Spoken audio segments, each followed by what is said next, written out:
Hi friends, అందరూ ఎలా ఉన్నారండి? మేమైతే బాగున్నాం. మీరు కూడా బాగుండాలని కోరుకుంటున్నాను. ముందుగా ఈ సంవత్సరం డిఎస్సి రాస్తున్న వారందరికీ ఆల్ ద బెస్ట్ అండి. నోటిఫికేషన్ అనేది 2 మంత్స్ తర్వాత ఇస్తారనుకుంటా, డిఎస్సి నోటిఫికేషన్ అనేది. అంతే, ఇంకా 1 మంతే కదండి ఉంది ఈ ఇయర్కి సంబంధించి. జనవరిలో ఇలాగ ఇవ్వచ్చు డిఎస్సి నోటిఫికేషను. కాబట్టి మనం ఇప్పటి నుంచే బాగా చదువుకోవాలండి. మంచి టైం టేబుల్ అనేది ప్రిపేర్ చేసుకుంటే దాని ప్రకారం చదివారనుకోండి మంచి మార్క్స్ అనేవి రావడం జరుగుతుంది. ఈరోజు టాపిక్లోకి వెళ్తే మనం ఈరోజు 6th క్లాస్ తెలుగు కంటెంట్ చెప్పడం జరుగుతుందండి.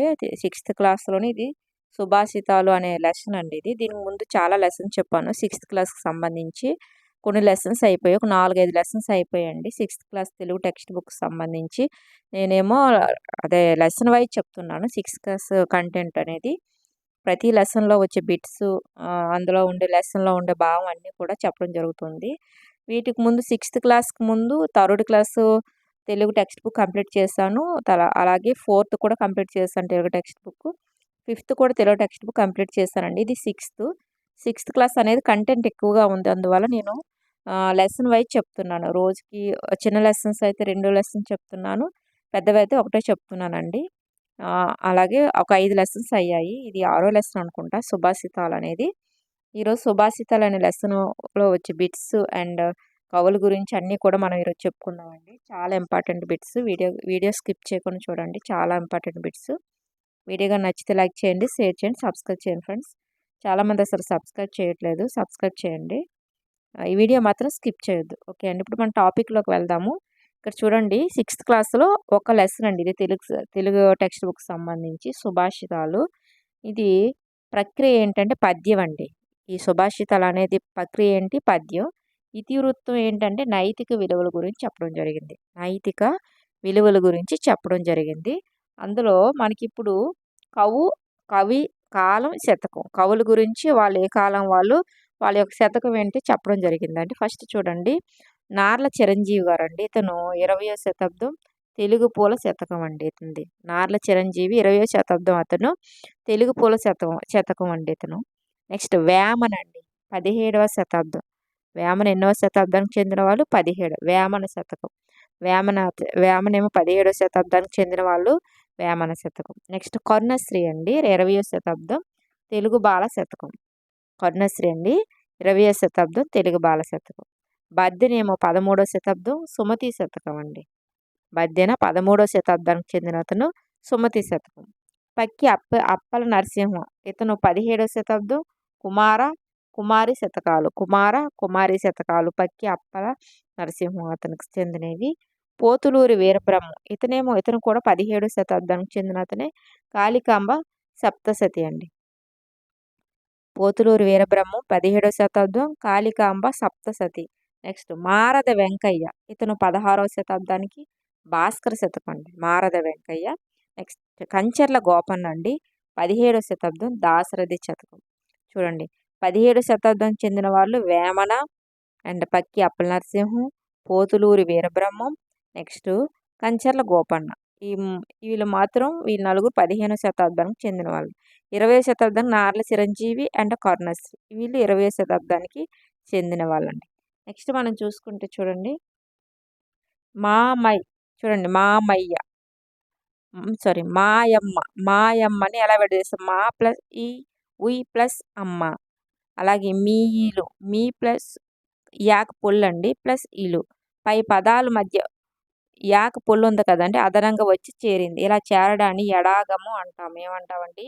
ఎడాగము అని అంటాము. చూడు, ఉన్ ప్లస్ ఈ ప్లస్ ఊరు, సరి ప్లస్ ఈ ప్లస్ అయినా, వారి ప్లస్ ఈ ప్లస్ అన్న, అంటే పొల్లు యాక చేరింది. చూడండి, సమాసం అర్థవంతమైన 2 పదాలు కలిసి ఒకే పదంగా ఏర్పడడాన్ని మనం సమాసం అంటారు. సమాసంలో మొదటి పదాన్ని పూర్వపదం అంటాము. మొదటిగా వచ్చే పదాన్ని మొదటిగా వచ్చే పదాన్ని ఏమంటాము? పూర్వపదం. రెండవ పదాన్ని ఉత్తర పదం అని అంటాము. రెండవ పదాన్ని ఏమంటామండి?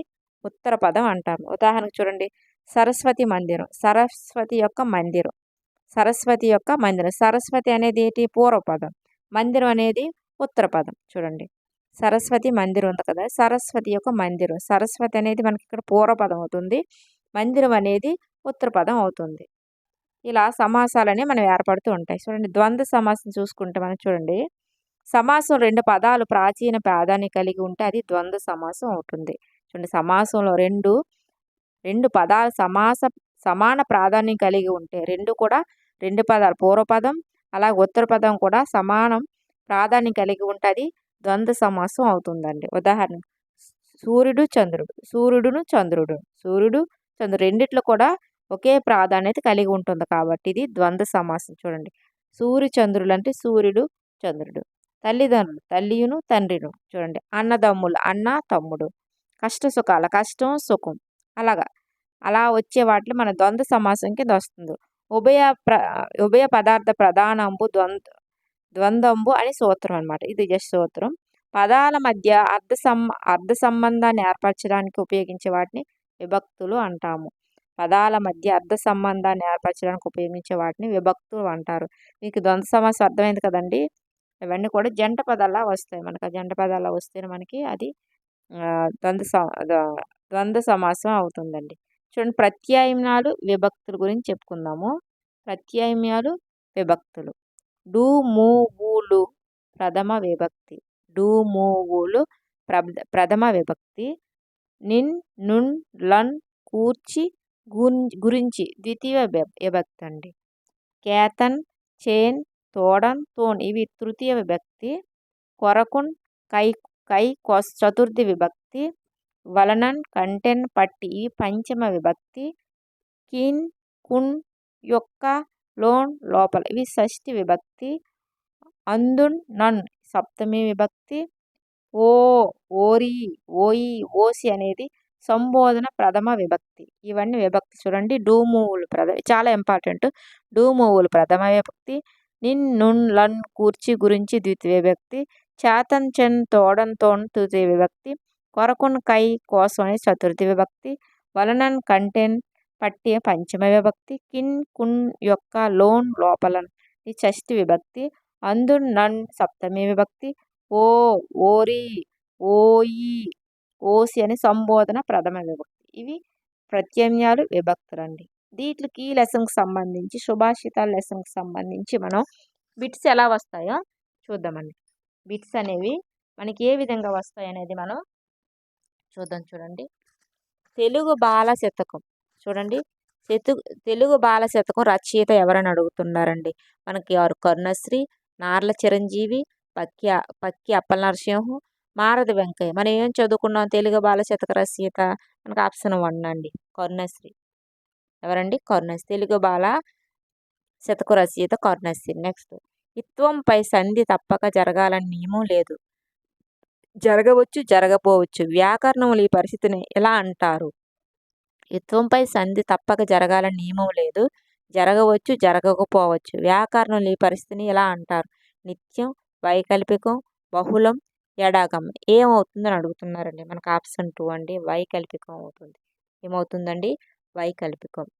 ఆహా ప్లస్ ఆహాలో ఆమ్రేడిత పదం ఏంటి? ఆహా ప్లస్ ఆహాలో ఆమ్రేడిత పదం ఏది? మొదటి ఆహా, రెండో ఆహా, ఆహాహా, ఆహా ప్లస్ ఆహా ఏటవుతుంది ఆమ్రేడితం? ఆహా ప్లస్ ఆహాలో ఏది ఆమ్రేడిత పదం అవుతుంది అన్నాడండి. మనకి ఇక్కడ ఆప్షన్ 2 అండి రెండవ ఆహా. రెండవ ఆహా అనేది మనకు ఆమ్రేడిత పదం అవుతుంది. నెక్స్ట్ జననం గురు లఘులను గుర్తించండి. జననంలో గురు లఘులను గుర్తించండి అంటున్నారు. లఘు లఘు గురువు, గురువు లఘు లఘు, గురువు గురువు గురువు, లఘు లఘు లఘు ఏమవుతుంది అని అడుగుతున్నాడండి. మనకి ఇక్కడ ఆప్షన్ 1 అండి లఘువు లఘువు గురువు అవుతుంది. లఘువు లఘువు గురువు అవుతుంది. జననం గురు లఘువును గుర్తిస్తే మన జననంలో లఘు లఘు గురువు అనేది అవుతుంది. నెక్స్ట్ అత్తునకు సంధి ఏంటి? అత్తునకు సంధి ఏంటి? బహుళం, నిత్యం, వైకల్పికం ఏది కాదు. ఏమవుతుంది? అత్తునకు సంధి ఏమవుతుందంటే ఆప్షన్ 1 అండి బహుళం. అత్తునకు సంధి ఏటవుతుందండి? బహుళం అండి.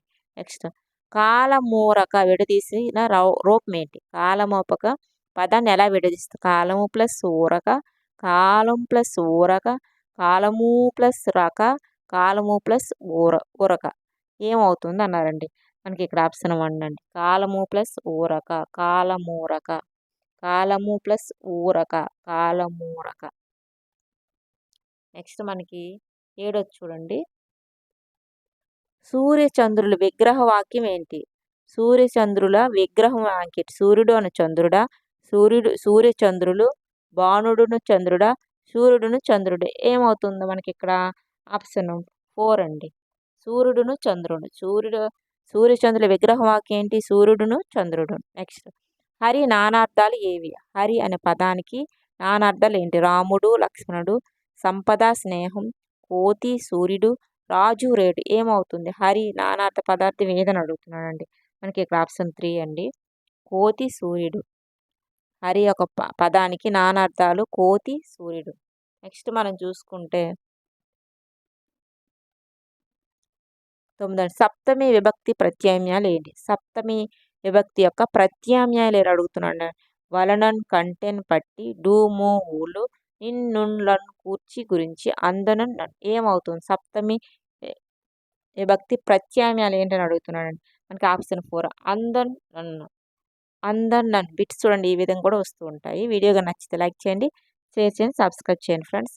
నెక్స్ట్ మనకి మాధవి పూజ కొరకు పూలను కోసుకొచ్చింది. గీత గీసిన పదం ఏ విభక్తి ప్రత్యయం? కొరకు. కొరకు మనకి ఏమని చదువుకున్నామని చూడండి.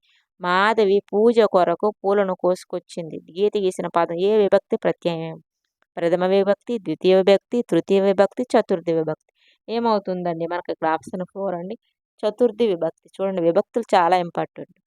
చతుర్థి విభక్తికి చెందింది కొరకు అనేది. నెక్స్ట్ మనం చూసుకుంటే ఈ లెసన్కి సంబంధించి అయిపోయాయండి. సుభాషితాలకు సంబంధించి బిట్స్ అయిపోయాయి. నెక్స్ట్ మనకి మమకారం అండి. మమకారం అనే లెసన్ గురించి ఇప్పుడు మనం చెప్పుకుందాం. మమకారం అనే లెసన్ ఇది కథ అండి. ప్రక్రియ ఏంటంటే కథ. ఇతివృత్తం ఏంటి? భాషాభిరుచి. భాషాభిరుచి అండి ఇది ఇతివృత్తం అనేది. చూడండి లెసన్లోకి వెళ్తే వాడగలిగిన ప్రతి చోట మాతృభాషని వాడుతాం అని చెప్పడమే ఈ పాట ఉద్దేశం. ఏంటి?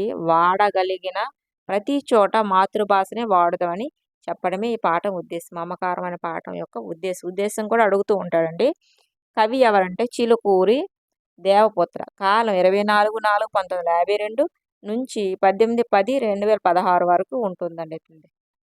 చిలుకూరి దేవపుత్ర. నెక్స్ట్ రచనలు ఏంటి? ఏకాకి నౌక చప్పుడు, చివరి మనుషులు, బందీ, వంకర టెంకర, 6 గ్లాసులు మొదలైన కథా సంపుటాలు ఇతను రాశారండి. ఏకాకి నౌక చప్పుడు, చివరి మనుషులు, బందీ, వంకర టెంకర, 6 గ్లాసులు మొదలైన కథా సంపుటాలు ఈ చిలకూరు దేవపుత్ర రచించారు. నెక్స్ట్ అద్దంలో చందమామ, పంచమం ఆయన రాసిన నవలలు. ఇతని యొక్క నవలలు ఏంటంటే అవి కథా సంపుటాలు అవి ముందు చదివినవి. ఇది అద్దంలో చందమామ, పంచమం అనేవి ఇతను రాసిన నవలలు. నెక్స్ట్ మనం చూసుకుంటే 1996లో పంచమం నవలకు ఆట అంటే అమెరికా తెలుగు అసోసియేషన్ వారి నవలలు పోటీలో తృతీయ బహుమతి. చూడండి అలాగే 2000 సంవత్సరం పొట్టి శ్రీరాములు తెలుగు విశ్వవిద్యాలయం వారి ధర్మనిధి పురస్కారం, 2001లో శాశ్వత స్ఫూర్తి సాహితీ సత్కారం, ఆంధ్రప్రదేశ్ గుర్రం జాసు పురస్కారాలు లభించి ఇవన్నీ ఇతనికి లభించిన పురస్కారాలు. నెక్స్ట్ మనం చూసుకుంటే ఈ పాఠం చిలకూరి దేవపుత్ర రచించిన 6 గ్లాసులు అనే కథా సంపుటిలోనిది. ఈ లెసన్ ఏ లెసను? మమకారం అనే లెసను 6 గ్లాసులు అనే కథా సంపుటిలో ఉందండి. వ్యాకరణ అంశాలు చూసుకుంటే సామాన్య సంక్లిష్ట వాక్యాలు చూద్దాము. సామాన్య సంక్లిష్ట వాక్యాలు. సామాన్య వాక్యం ఏంటంటే ఒక అసమాపక్రియ లేదా లేకుండా ఒక సమాపక్రియతో ముగిసే వాక్యాన్ని సామాన్య వాక్యం అంటాము. చూడండి అసమాపక్రియలు లేకుండా ఒక సమాపక్రియతో ముగిసే వాక్యాన్ని సామాన్య వాక్యం అంటాం. ఉదాహరణకి సురేష్ గుడికి వెళ్ళాడు, మేరీ పుస్తకం తీసింది, చందు కలం పట్టుకున్నాడు. ఇవన్నీ కూడా అసమాపక్రియ లేని పదాలండి. చూడు వెళ్ళాడు అన్నాడు, వెళ్ళి అది అసమాపక్రియ అవుతుంది. ఇవన్నీ అసమాపక్రియ లేకుండా ఒక సమాపక్రియతో ముగిసే వాక్యాలని మనం సామాన్య వాక్యం అని అంటాము. నెక్స్ట్ మనం చూసుకుంటే సంక్లిష్ట వాక్యం ఏంటి? సామాన్య వాక్యం చెప్పుకున్నాం. సంక్లిష్ట వాక్యం ఏంటి? ఒకటి కానీ అంతకంటే ఎక్కువ అసమాపక్రియలు ఉండి చివరకు ఒక సమాపక్రియతో ముగిసిన వాక్యాన్ని సంక్లిష్ట వాక్యం అంటాము. ఒకటి కానీ అంతకంటే ఎక్కువ చూడండి ఒకటి కానీ అంతకంటే ఎక్కువ అసమాపక్రియలు ఉండి చివరకు దేంతో ముగిస్తుందో ఒక సమాపక్రియతో. సో ఉదాహరణ చూడండి పద్మ నిద్రలేసింది, పద్మ స్నానం చేసింది, పద్మ బడికి వెళ్ళింది. చూడండి, పద్మ నిద్రలేసింది సామాన్య వాక్యం, పద్మ స్నానం చేసింది సామాన్య వాక్యం, పద్మ బడికి వెళ్ళింది సామాన్య వాక్యం. ఈ 3 వాక్యాలను కలిపితే ఏమవుతుంది చూడండి. పద్మ పద్మ నిద్రలేసి, స్నానం చేసి బడికి వెళ్ళింది. ఇదేంటింది? బడికి వెళ్ళింది అనేది మనకిక్కడ సామాన్య వాక్యం. ఇటేటన్నాడు ఇక్కడ? ఒకటి కాని అంతకంటే ఎక్కువ అసమాప్త క్రియలు అన్నాడు. ఇక్కడ ఎన్నున్నాయి అసమాప్త క్రియలు? ఒకటైనా ఉండొచ్చు, రెండైనా ఉండొచ్చు. చూడండి, ఒకటైనా ఉండొచ్చు, రెండైనా ఉండొచ్చు. చూడండి, పద్మ నిద్రలేచి ఇది కూడా అసమాప్త క్రియ. స్నానం చేసి అసమాప్త క్రియ. ఇది సమాప్త క్రియ.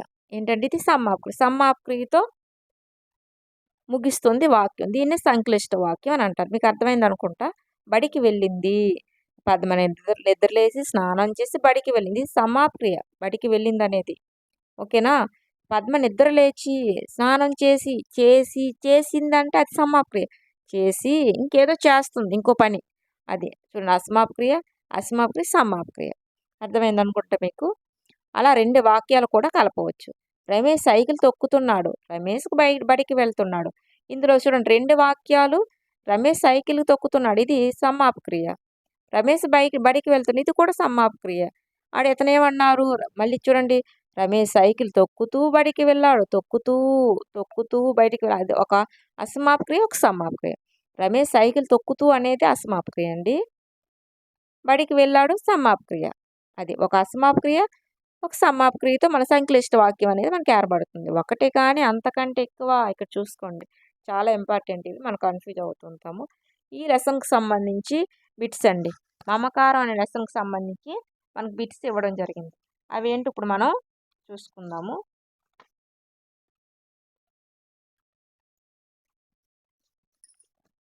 చూడండి, ఫస్ట్ మనం చూసుకుంటే క్రింది నవలకు చూడండి, క్రింది ఈ నవలకు ఆట అంటే అమెరికన్ తెలుగు అసోసియేషన్ వారి తృతీయ బహుమతి లభించింది. దేనికండి? మనకి ఇక్కడ మనం ముందు చదువుకున్నాము. ఆప్షన్ 4 అండి. పంచమం. కింది ఈ నవలకు ఆట అంటే అమెరికా తెలుగు అసోసియేషన్ వారి తృతీయ బహుమతి లభించిందంటే పంచమ నవలకండి. నెక్స్ట్, 6 గ్లాసుల కథా సంపుటి రచయిత ఎవరు? 6 గ్లాసుల కథా సంపుటి రచయిత ఎవరు? చిలుకూరి దేవపుత్ర, రావూరి భరద్వాజు, అడవి బాపురాజు, రాఘవయ్య. ఎవరు అని అడుగుతున్నారండి. ఇందులో మనకి ఇక్కడ ఆప్షన్ 1 అండి. చిలుకూరి దేవపుత్ర 6 గ్లాసుల కథల సంపుటి రచయిత. నెక్స్ట్, అసమాప్త క్రియలు లేకుండా ఒక సమాప్త క్రియతో ముగిసే వాక్యాన్ని ఏమంటాం? చూడండి, అసమాప్త క్రియలు లేవట. ఒక సమాప్త క్రియతో ముగిసే వాక్యాన్ని ఏమంటామంటే ప్రార్థనార్థక వాక్యం, సంక్లిష్ట వాక్యం, సామాన్య వాక్యం, సంయుక్త వాక్యం. ఏమవుతుందని అడుగుతున్నారండి. మనకి ఇక్కడ ఆప్షన్ 3 అండి. సామాన్య వాక్యం. ఒక అసమాప్త క్రియ లేకుండానే మనకు ఒక వాక్యం అనేది కంప్లీట్ అవుతుంది. చూడు, రాము బడికి వెళ్ళాడు. అక్కడ అసమాప్త క్రియ లేదు. రాము బడికి వెళ్ళి అని ఉన్నది అనుకోండి, అది అసమాప్త క్రియ. ఇక్కడ ఏమన్నాడు? రాము బడికి వెళ్ళాడు, వెళ్ళిపోయాడు డైరెక్ట్గా. ఇక్కడ మధ్యలో ఏమీ చేయలేదు. కాబట్టి ఇది మనకి ఏమవుతుంది? సామాన్య వాక్యం అవుతుంది. నెక్స్ట్ మనం చూసుకోండి, పద్మ నిద్రలేసి స్నానం చేసింది. దీనిలో అసమాప్త క్రియను గుర్తించండి. చూడండి, పద్మ నిద్రలేచి స్నానం చేసింది. ఇక్కడ అసమాప్త క్రియ గుర్తించమన్నాడు. అసమాప్త క్రియ అంటే ఏంటండి? సగం సగం పనులు. లేచి, వెళ్ళి, పోయి, వచ్చి, తిని, పడుకొని, చదువుకొని, అలా వాక్యం పూర్తి కానివి మనకు అసమాప్త క్రియలు అవుతుంది. ఇక్కడ ఏటుంది?